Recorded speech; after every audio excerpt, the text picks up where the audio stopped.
Hello दोस्तों, स्वागत है आप सभी का जेपी कैंपस में। तो कैसे आप लोग? उम्मीद है आप लोग बहुत ही अच्छे होंगे।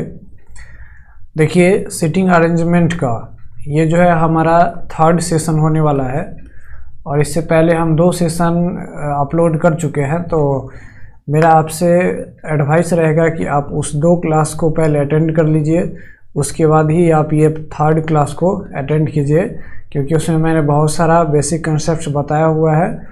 तो उसका डिस्क्रिप्शन में आपका लिंक मिल जाएगा, आप वहां से जाके वॉच कर लीजिए।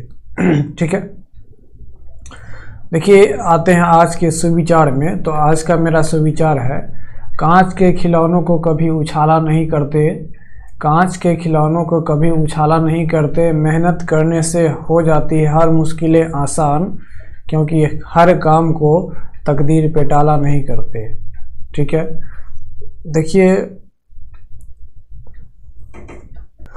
देखिए आते हैं कुछ क्वेश्चन बेसिक कंसेप्ट्स पे। तो देखिए, बेसिक कंसेप्ट्स में मैंने बताया है कि सीटिंग अरेंजमेंट जो होता है वो दो तरह से होता है। सीटिंग अरेंजमेंट कितने तरह से होता है? तो 2 तरह का अरेंजमेंट होता है। एक जो होता है वो क्लोज अरेंजमेंट होता है। क्या होता है? क्लोज अरेंजमेंट होता है ना। और एक जो होता है वो क्या होता है? ओपन अरेंजमेंट होता है। क्या होता है? ओपन अरेंजमेंट होता है। क्लोज अरेंजमेंट में हम बताए हैं कि सर्किल के राउंड बैठता है, या फिर स्क्वायर के राउंड बैठता है, या फिर रेक्टेंगल के राउंड बैठता है, या फिर पेंटागन के राउंड बैठता है, या फिर हेक्सागन के राउंड बैठता है। इस तरीके का कुछ अरेंजमेंट होता है। जबकि ओपन में मैंने बताया था कि एक रॉ में बैठता है ना, एक रॉ में बैठता है ना, एक कतार में बैठता है, सबका फेस एक स्पेसिफिक डायरेक्शन में होता है। तो इस तरीके का कुछ मैंने अरेंजमेंट बता रखा है फर्स्ट सेशन में। तो आप उस सेशन को जाके आप अटेंड कर लीजिए, उसके बाद आप इस सेशन को देखिए। ठीक है, तो आते हैं कुछ क्वेश्चंस पे। देखिए, सबसे पहला क्वेश्चन हमारा कह रहा है कि डायरेक्शन कह रहा है कि study the following informations carefully and answer the questions given below. नीचे दिए गए इन्फॉर्मेशंस को आप केयरफुली पढ़िए, ध्यानपूर्वक पढ़िए, और आगे कुछ क्वेश्चंस दिया गया है उसको आप सॉल्व कीजिए। तो हम डायरेक्शन पढ़ते हैं, इस डायरेक्शन को सॉल्व करने का कोशिश करते हैं। देखिए, कह रहा है कि 6 फ्रेंड्स ABCDE एंड F। अब देखिए ओपन अरेंजमेंट हो गया नहीं, तो 6 फ्रेंड है, 1 2 3 4 5 6 है ना, ABCDE एंड F है ना। 6 फ्रेंड्स है are sitting in a row facing towards north. यानी ये 6 फ्रेंड है ना, ये 6 फ्रेंड है जो कहाँ बैठा हुआ है? एक रॉ में बैठा हुआ है, और सबका फेस किधर है? नॉर्थ की तरफ है। ठीक है, तो हम कुछ इस तरीके से हम बना लिए, और सबका जो फेस जो होगा वो किस तरफ होगा? तो नॉर्थ की तरफ होगा। अब कह रहा है कि C is sitting between A and E। देखिए, हम C को अगर हम यहाँ बैठाते हैं तो ये C जो है वो किसके बीच बैठा हुआ है? तो A और E के बीच बैठा हुआ है। तो C अगर यहाँ पे है तो इसके एक तरफ A होगा और इसके एक तरफ E होगा, है ना। आप ऐसे भी तो कह सकते हैं कि सर जी यहाँ पर E होगा, यहाँ पर A हो सकता है ना। तो इसका एक और पॉसिबिलिटी बन सकता है कि C अगर मान लीजिए यहाँ पे बैठा हुआ है तो हो सकता है E यहाँ पे बैठा हो, A यहाँ पे बैठा हो, है ना। क्योंकि अगर A यहाँ पे बैठा है तो कोई फिक्स तो नहीं कह रहा है कि C के लेफ्ट में A है, राइट में भी हो सकता है। तो हम 2 कंडीशंस को बना लेते हैं। ये तो हम बनाए कि सीधा, आप ध्यान में रखिएगा कि सारे के सारे नॉर्थ में है, इसलिए मैंने बनाया। ठीक है, अब आगे कह रहा है D is not at the end. D जो है वो इंड पे नहीं है। तो हमारा कितना परसेंट बैठा हुआ है? 6। तो D जो है वो इंड पे नहीं है, तो D इंड पे नहीं है, इस चीज़ को हम याद रखेंगे। कह रहा है कि B is sitting immediate to the right of E। B जो बैठा हुआ है वो E के जस्ट राइट में बैठा हुआ है। तो याद रखिएगा, E का राइट ये है, नहीं E यहाँ पे है तो E का राइट ये है, यानी यहाँ पे B बैठेगा। तो इसमें तो फॉलो हो गया। लेकिन इसमें देखिए कि E के राइट में ऑलरेडी बैठा हुआ है C, तो ये हमारा अरेंजमेंट गलत हो जाएगा, यानी ये हमारा प्रॉपर हो जाएगा। ठीक है, अब कह रहा है कि F is not at the right end. F जो है वो राइट इंड पे नहीं है, लेकिन क्या यहाँ पे हो सकता है ना, लेफ्ट इंड पे हो सकता है, यानी F हमारा यहाँ पे बैठा हुआ है और हम D को यहाँ पे बैठा देते हैं। तो D हमारा इंड पे भी नहीं है, एफ जो है वो राइट इंड पे नहीं है, मतलब लेफ्ट इंड पे है, और डी हमारा इंड पे भी नहीं है, और इस यानी हमारा ये पूरा अरेंजमेंट कंप्लीट हो गया। ओके, यानी आपका अरेंजमेंट ये होगा। उम्मीद है आपको समझ में आया होगा। आते हैं क्वेश्चंस पे। तो देखिए हमारा क्वेश्चन जो था वो उसी डायग्राम पे था, जो डायग्राम पीछे चला गया है, तो हम डायग्राम को यहाँ पे फिर से उतार लेते हैं। तो हमारा कुछ इस तरीके का डायग्राम था, है ना। अब कह रहा है कि how many persons are there to the right of D, है ना। डी के राइट में कितना पर्सन बैठा हुआ है, तो डी यहाँ पे है, इसके राइट में 1 2 3 4 पर्सन बैठा हुआ है, तो डी हमारा करेक्ट आंसर हो जाएगा। कह रहा है कि which of the following pairs is sitting to one side of D, है ना। यानी इसमें से कौन सा ऐसा पेयर है जो डी के एक साइड में बैठा हुआ है। तो देखिए एफ बी, एफ यहाँ है, बी यहाँ है, एक साइड में नहीं है। एफ सी, एफ यहाँ है, सी यहाँ एक साइड में नहीं है। एफ ई एक साइड में नहीं है। यहाँ पे सी एंड डी कांट, देखिए C and D can not be determined. हम इसमें से डिटरमाइन तो कर सकते हैं, सारा इन्फॉर्मेशन दिया हुआ है, तो हमारा क्या हो जाएगा, नन ऑफ दीज हो जाएगा, इनमें से कोई नहीं। ठीक है, तो आपका करेक्ट आंसर ई हो जाएगा। अब कह रहा है कि who is immediate left of C, C के इमीडिएट लेफ्ट में कौन हो, तो सी का लेफ्ट इधर है, तो सी के इमीडिएट लेफ्ट में हमारा ए है, ए महानुभाव है, तो ए हमारा क्या हो जाएगा, करेक्ट आंसर हो जाएगा। कह रहा कि who is at the right end, right end पे कौन है, देखिए राइट इधर है, राइट इधर है, तो राइट इंड पे कौन है, बी है, तो हमारा करेक्ट आंसर क्या हो जाएगा, बी हो जाएगा। उम्मीद है आपको ये क्वेश्चन समझ में आया होगा। अगर समझ में आया तो आप प्लीज़ चैनल पर अगर नए हैं तो सब्सक्राइब कर लीजिए और लाइक शेयर भी कर दीजिएगा। ठीक है, आते हैं नेक्स्ट क्वेश्चंस पे। देखिए नेक्स्ट क्वेश्चन भी कह रहा है कि आप नीचे दिए गए इन्फॉर्मेशंस को पढ़िए और आगे जो क्वेश्चंस पूछ रहा है इससे रिलेटेड उसका आंसर दीजिए। तो पहला हमारा डायरेक्शन कह रहा है कि A B C D E F and G are sitting on a wall and all of them are facing east, है ना। यानी 1 2 3 4 5 6 7 पर्सन जो है वो एक दीवार पे बैठा हुआ है, और सबका सब जो है वो किस डायरेक्शन में है, तो हमारा किस डायरेक्शन में है, तो ईस्ट डायरेक्शन में है। ठीक है, तो ये हम एक अरेंजमेंट बना लिए, रफ डायग्राम बना लिए, ताकि ये सबका फेस जो है वो किधर है, तो ईस्ट में है। ओके, अब कह रहा है कि C is on the immediate right of D, तो हम D को कहीं बैठा लेते हैं। सपोज मान लीजिए हम D को यहाँ पे बैठा लेते हैं, एक मिनट, D को हम यहाँ पे बैठा लेते हैं, D को, तो यहाँ पे कह रहा है कि C is on the immediate right, है ना, तो C यहाँ पे आ जाएगा D के इमीडिएट राइट में। ओके, अब कह रहा है कि B is at an extreme end, है ना, and has E as a daughter, यहाँ पे डॉटर नहीं है, नेबर है, तो नेबर आप याद रख लीजिएगा। कह रहा है कि B जो है वो एक्सट्रीम एंड पे है। ठीक है, तो B जो है वो एक्सट्रीम एंड पे है, तो अब इस तरफ है कि इस तरफ है ये तो पता नहीं है, तो इस स्टेटमेंट को हम थोड़ा अभी ब्लॉक कर देते हैं, मतलब इसको अभी यूज नहीं करते हैं, हम आगे देखते हैं। कह रहा है कि G is between E and F, G जो है वो E और F के बीच है, यानी G जो है वो E और F के बीच है, यानी G E F तीनों एक साथ बैठा हुआ है। इसको भी हम कुछ इस तरीके से लिख लेते हैं इस इंफॉर्मेशन को। आगे कह रहा है कि D is sitting third from the south end. अब देखिए साउथ तो नीचे की तरफ है, तो कह रहा है कि D जो है वो थर्ड है साउथ इंड से, यानी C के नीचे कोई एक और बैठा हुआ है, तभी तो फर्स्ट सेकेंड थर्ड पे D है। अब एक बात बताइए, इसके ऊपर अब कितना पर्सन बैठा होगा, 4 पर्सन, हाँ या ना। अब बताइए 4 पर्सन बैठा होगा, तब तो 7 पूरेगा, 1 2 3 4 5 6 7 पूरेगा कि नहीं पूरेगा। अब कह रहा है कि ये जो है B जो है वो एक्सट्रीम एंड पे बैठा हुआ है, तो बताइए B एक्सट्रीम एंड पे बैठा हुआ है और उसका एक नेबर E है, तो अगर हम B को यहाँ पे बैठा दें तो क्या उसका नेबर E हो सकता है, क्योंकि ऑलरेडी यहाँ पे C हो जाएगा, यानी B जो है वो इस एंड पे नहीं बैठा हुआ है, यानी B जो है वो इस एंड पे बैठा हुआ है, और इसका जो नेबर है वो कौन है, तो E है। ठीक है, अब कह रहा है कि E G F, यानी E और F के बीच कौन बैठा हुआ है, तो G बैठा हुआ है। इसका मतलब F यहाँ पे होगा और G यहाँ पे होगा, आया समझ। अब हमारा बचा कौन, तो A बचा, यानी A हमारा यहाँ पे हो जाएगा। अब है नेक्स्ट क्वेश्चन आपका, कह रहा है कि who is sitting to the right of E. तो फिगर पीछे चला गया, उसी से रिलेटेड था, तो फिगर को हम इस स्लाइड पे उतार लेते हैं।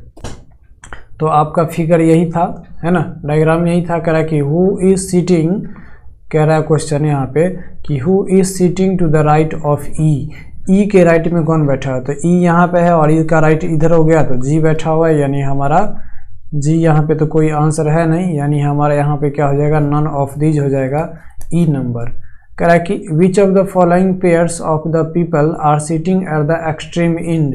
तो एक्सट्रीम इंड पे बी और ए बैठा हुआ है, यानी ए और बी। तो ए और बी कहाँ पे है, तो फर्स्ट में ही है, यानी आपका ये करेक्ट हो जाएगा। अब कह रहा है कि name the person who should change place with सी। उस पर्सन का नाम बताइए जो सी से प्लेस चेंज करे in such a way that he gets third place from the north end, है ना, third from the north end, यानी सी से कौन सा ऐसा व्यक्ति है जो पोजीशन इंटरचेंज करेगा ताकि सी जो है वो कहाँ पे आ जाए, तो third place from the north end, यानी नॉर्थ इंड के थर्ड पे आ जाए। देखिए तो फर्स्ट सेकेंड थर्ड, यानी जी जो है वो सी के साथ पोजीशन चेंज करेगा, तभी तो सी जो है वो नॉर्थ से थर्ड पे आएगा, है ना। तो हमारा कौन, जी यहाँ पे चला आएगा और सी यहाँ पे चला जाएगा, ठीक है। यानी हमारा कौन चेंज करेगा, तो जी चेंज करेगा, यानी करेक्ट आंसर सी हो जाएगा। उसके बाद कह रहा है कि immediately between which of the following pairs of the people is D seating. ये डी जो है वो इमीडिएटली किस दो पर्सन के बीच बैठा हुआ है, तो एफ और सी के बीच बैठा हुआ है।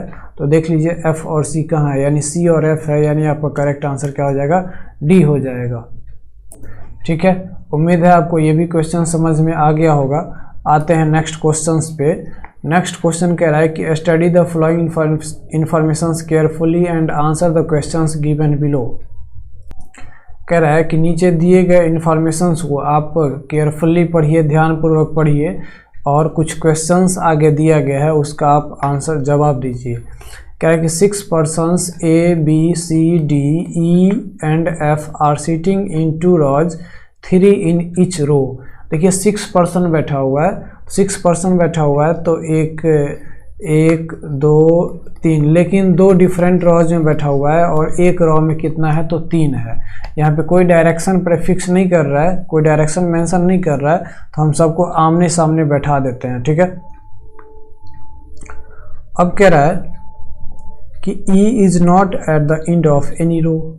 E जो है वो किसी भी एंड पे नहीं है, तो एंड पे नहीं है, तो E या तो यहाँ पे बैठ सकता है, और एक पॉसिबिलिटी और हो सकता है, क्या हो सकता है, सो देख लीजिए, एक पॉसिबिलिटी और हो सकता है कि E यहाँ पे बैठ सकता है, हाँ या ना। अब कह रहा है कि C the neighbour of E, C जो है वो E का नेबर है, is sitting diagonally opposite to D। C जो है वो किसका नेबर है, तो E का नेबर है, तो C को हम यहाँ पे भी बैठा सकते हैं, यहाँ पे भी बैठा सकते हैं, यहाँ पे भी बैठा सकते हैं, यहाँ पे भी बैठा, लेकिन यानी यहाँ पे हमारा 4 पॉसिबिलिटी बनता है। अगर यहाँ पे बैठाएंगे तो इसका जस्ट अपोजिट क्या हो जाएगा, डायगोनली अपोजिट कौन है, तो D है, यानी हमारा D यहाँ पे हो जाएगा। लेकिन इसका एक और पॉसिबिलिटी तो बन सकता है, यहाँ पे E बैठा हुआ है, तो इसके जस्ट बगल में कौन बैठ गया, C, और C के डायगोनली अपोजिट कौन है, तो D हो जाएगा। अब इसका मान लीजिए अगर यहाँ पे इसको हम C यहाँ पे बैठा दिए तो D यहाँ पे हो जाएगा, लेकिन आप कहेंगे ना कि C को इमीडिएट यहाँ पे बैठाए, नेबर में बैठाए, तो लेकिन C को यहाँ पे भी तो बैठा सकते हैं, हाँ, तो एक और पॉसिबिलिटी बन जाएगा, क्या बन जाएगा, सो देखिए E यहाँ था तो C को हम यहाँ पे बैठा सकते हैं, और C का जस्ट डायगोनली अपोजिट कौन हो जाएगा, तो D हो जाएगा। अब कह रहा है कि B is the neighbour of F। B जो है वो किसका नेबर है, तो F का नेबर है। तो देख लीजिए B कहाँ है, तो B कहीं पे दिया नहीं हुआ है ना, B कहीं पे दिया नहीं हुआ है, और यहाँ पे कह रहा है कि E is not at any end, is not at the end of any row, ठीक है। और यहाँ पे कह रहा है कि B is the neighbour of F। B जो है वो किसका नेबर है, तो F का नेबर है, ठीक है। लेकिन एक चीज़ तो आप यहाँ पे छोड़ ही दिए, यहाँ पे कह रहा है कि D is second to the left of F, D जो है वो एफ के सेकेंड लेफ्ट पे है, तो ये तो आप छोड़ ही दिए, तो फिर कैसे इसको मेंशन कीजिएगा। यहाँ पे कह रहा है कि D is second to the left of F, तो बताइए एफ को अगर यहाँ पे बैठाएंगे तो एफ के राइट में डी है, यानी ये हमारा अरेंजमेंट गलत हो गया, हाँ या ना। अब यहाँ पे देखते हैं कि यहाँ पे कह रहा है कि f को अगर हम यहाँ पे बैठाते हैं तो f के राइट में d चला जाता है, ये भी हमारा अरेंजमेंट गलत हो गया। f को अगर यहाँ पे बैठाते हैं तो f के लेफ्ट में सेकेंड लेफ्ट में d है, यानी ये हमारा सही हो सकता है। यहाँ पे देख लेते हैं कि f को अगर हम यहाँ पे बैठाते हैं तो f के लेफ्ट में d चला गया, यानी ये भी हमारा क्या है, सही हो गया, ठीक है। अब हमारा लास्ट पॉइंट कह रहा है कि b is the neighbour of f, है ना। b जो है वो किसका नेबर है, तो f का नेबर है, तो b f यहाँ पे है तो b यहाँ पे बैठ सकता है, f यहाँ पे है तो b यहाँ पे बैठ सकता है, ठीक है। अब यहाँ पे हमारा कौन बचा भाई साहब, तो a बचा, तो a को यहाँ पे भी बैठा सकते हैं, a को यहाँ पे भी बैठा सकते हैं, और दोनों ही अरेंजमेंट हमारा सही है, ये दोनों ही अरेंजमेंट हमारा क्या है, सही है। तो हम किसी एक अरेंजमेंट को लेके क्वेश्चंस बना सकते हैं, हमारा बिल्कुल सही होगा। तो हम ऊपर वाला अरेंजमेंट को लेके क्वेश्चंस बनाते हैं। तो देखिए हमारा जो क्वेश्चंस कह रहा है, क्वेश्चन हमारा ये नेक्स्ट स्लाइड पे है, तो हम क्या करते हैं, उस फर्स्ट वाले जो अरेंजमेंट था उसको हम इस स्लाइड पे ले आते हैं। तो हमारा अरेंजमेंट कुछ इस तरीके से था। अब कह रहा है कि which of the following are sitting diagonally opposite to each other, है ना। इसमें से कौन सा ऐसा है जो डायगोनली अपोजिट बैठा हुआ है, तो एफ सी, एफ यहाँ है, सी यहाँ है। देखिए अपोजिट तो है लेकिन डायगोनली नहीं है, डायगोनली मतलब एकदम ऐसे बैठा होना चाहिए, तो ये गलत हो गया। डी ए, डी यहाँ है, ए यहाँ है, ये भी गलत हो गया। ए एफ, ए यहाँ है और एफ यहाँ है, यानी ये सही हो जाएगा। लेकिन और देख लेते हैं, ए और सी, ए यहाँ है, सी यहाँ गलत हो गया। ए बी, ए और बी यहाँ गलत हो गया, यानी हमारा करेक्ट आंसर क्या हो जाएगा, डी हो जाएगा। उसके बाद कह रहा है कि which of the following are in the same row, कौन सा इसमें से है जो सेम रो में बैठा हुआ है, तो ए ई, ए ई सेम रो में है, ये सही हो जाएगा। ई डी गलत हो जाएगा। ए बी, ए इधर है, बी इसमें है तो गलत हो जाएगा। सी बी, सी इधर है, बी इधर है, ये भी गलत हो जाएगा। और सी डी, ये भी गलत हो जाएगा। देखिए तो अगर आपको अगर जो सही है वो मिल गया तो आपको और सब चेक करने की ज़रूरत नहीं है, लेकिन हम चेक कर लेते हैं क्या हमारा सही है गलत है, ठीक है। तो आपका करेक्ट आंसर ए हो जाएगा। क्वेश्चन नंबर तीसरा है कि which of the following are in one of the two rows, है ना। कौन सा इसमें जो है वो किसी एक रो में बैठा हुआ है, तो देखिए एफ बी सी, एफ किधर है, एफ बी सी नहीं, एफ बी तो है लेकिन सी दूसरे रो में चला गया, यानी ये हमारा गलत हो जाएगा। सी ई बी, सी ई बी, देखिए सी ई तो एक साथ बैठा हुआ लेकिन बी दूसरे रो में चला गया, ये गलत हो जाएगा। D B F, D B F, ये हमारा करेक्ट आंसर हो जाएगा सी। और सब आप चेक कर लीजिए, ए ई एफ, ए ई एफ, देखिए ए ई एक साथ बैठा हुआ लेकिन एफ इसमें हो के गलत हो गया। ए बी एफ, तो ए बी एफ गलत हो गया, यानी आपका करेक्ट आंसर क्या हो जाएगा, तो सी हो जाएगा। उसी तरह क्वेश्चन नंबर 4 कह रहा है कि आफ्टर इंटरचेंजिंग सीट विथ ई, है ना, ई के साथ सीट इंटरचेंज करने पर लेकिन कौन करेगा, तो आगे कह रहा है कि who will be the neighbours of D in the new position. तो डी जब ई से सीट इंटरचेंज करेगा, यानी डी अभी यहाँ पे है और डी को जब ई के पास भेज दिया जाए और ई को डी के पास भेज दिया जाए, तो कह रहा है कि डी के अब न्यू नेबर्स कौन होंगे, तो यहाँ पे डी के ई के जगह पे डी चला आएगा, है ना। तो डी का अब न्यू नेबर कौन हो जाएगा, तो एक ए हो जाएगा और एक सी हो जाएगा, यानी ए और सी। तो ऑप्शन में सी और ए दिया हुआ है ए नंबर में, तो आपका ए नंबर क्या हो जाएगा, करेक्ट हो जाएगा, ठीक है। उम्मीद है आपको ये सेशन समझ में आया होगा। जैसा भी लगा आप कमेंट बॉक्स में ज़रूर अपना फीडबैक दीजिए। तो आप हमारे अगर चैनल पे अभी तक सब्सक्राइब नहीं किए हैं तो प्लीज़ सब्सक्राइब कर लीजिए। जेपी कैंपस 2021 फेसबुक पेज से जुड़ जाइए और इंस्टाग्राम पे भी जेपी कैंपस ऑफिशियल से जुड़ जाइए। थैंक्स फॉर वाचिंग, मिलते हैं नेक्स्ट वीडियो में। जय हिंद।